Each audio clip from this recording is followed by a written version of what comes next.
ঘন কুয়াশার কবলে পড়ে শরীয়তপুর, চাঁদপুর, হরিণাঘাট নৌ রুটে ফেরি চলাচল সম্পূর্ণ বন্ধ হয়ে গেছে।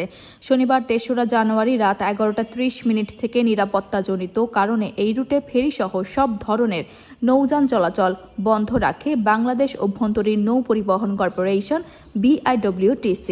BIWTC নরসিংহপুর ফেরিঘাটের সহ ব্যবস্থাপক মোহাম্মদ ইকবাল হোসেন বিষয়টি নিশ্চিত করে বলেন, রাত বাড়ার সঙ্গে সঙ্গে নদীর অববাহিকায় কুয়াশার ঘনত্ব ভয়াবহ রূপ নেয়।